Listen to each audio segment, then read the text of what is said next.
It's an absolutely brand new parliament. It's right next to the old iconic parliament that everyone is familiar with, you know, the circular building. But this one is a triangular edifice that is coming up right outside the old parliament. It's a structure that every Indian will be proud of because it is inside this new parliament, part of the Central Vista project, that India's democracy will hum and bustle. We've all seen how Parliament functions. We all have our concerns as citizens. But democracy is a machine. It's a dance in this vibrant country of ours. And back in 2012, under an earlier government, it was decided that India does need a new Parliament. The old Parliament simply cannot bear the numbers inside, the structural pressure on each of its rooms, its chambers, and therefore, over two governments, it was decided that India wanted, needed, and deserved a new seat for its democracy. These are 3D pictures, viewer, you're seeing here on India Today, of the first look of what the inside of Parliament is going to look like. And in 4 days from now, the Indian Prime Minister will be inaugurating this new Parliament. That's how it looks from the outside. This is the familiar Vijay Chowk and Parliament Chowk. The gates are right next door to each other.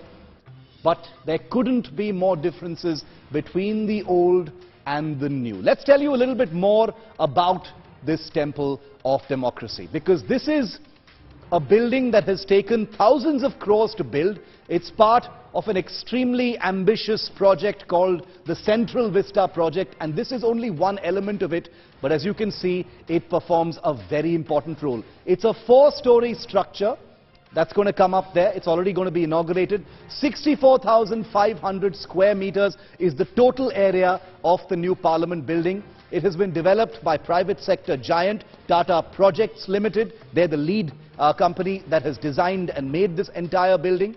On the 10th of December 2020, Prime Minister Modi laid the foundation stone for India's new Parliament. Construction time was about 2 years and 5 months. Think about that, incredible. Much of that construction happened during the COVID pandemic. That was also a source of politics. The construction cost an estimated 1,200 crore rupees. There's parking space in this new Parliament for up to 900 vehicles. All of these data points are much higher than the existing Parliament. Now remember, the reason why this new Parliament building is in the headlines, not only because it's being inaugurated this Sunday by the Prime Minister, but also because of the huge, aggressive opposition it is facing by, well, the opposition parties. 19 of them have come together to say they are boycotting the inauguration, saying that it should be the President who inaugurates the new Parliament and not the Prime Minister himself. But I just wanted to remind our viewers, there are very hard questions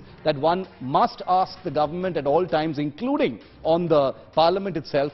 But just for the sake of information, here's a look at the many goalposts that have been jumped between by opposition parties since the beginning of this entire episode. Opposition goalpost number 1, no need for a new Parliament, even though committee after committee recommended that it was desperately needed. Opposition goalpost 2, which they jumped to, no transparency in the Parliament project, is what they then alleged. Opposition goalpost number 3, they jumped to Modi's expensive vanity project. This is about Modi, this is not about democracy, and it's not about India. Then they jumped to opposition goalpost number 4, new construction will have an impact on the environment. Many civil society activists also jumped into the fray. And remember, this is after many committees had looked at all these aspects before recommending it. Opposition goalpost number 5, then they jumped to suspend construction during the COVID pandemic. Remember this? It became a very, very big issue while the construction was stayed in court for a while. Then when construction was allowed to continue by the court, the next goalpost the opposition went to was that the farmers are protesting in the Ghazi border and the Singhu border, and yet Parliament construction is continuing. That was the 6th goalpost in just a couple of years. Goalpost number 7, high costs in a time of economic crisis. If you're understanding what I'm saying, there was a jumping between goalposts to try and keep the narrative alive that this new Parliament building was absolutely the wrong thing to do. Goalpost number 8, Modi projecting self as sole operator of new parliament. And this was, of course, on the back of a stream of pictures that came out, which only had Prime Minister Modi in most of those visuals. Then the opposition said, don't inaugurate the new parliament before 2024. We can continue to do business in the old parliament. It's a separate issue, of course, that no business was happening in parliament for political reasons. And finally, goalpost number 10, which is what you're looking at now. After saying don't inaugurate till 2024, now they say, well, the Prime Minister shouldn't be inaugurating it.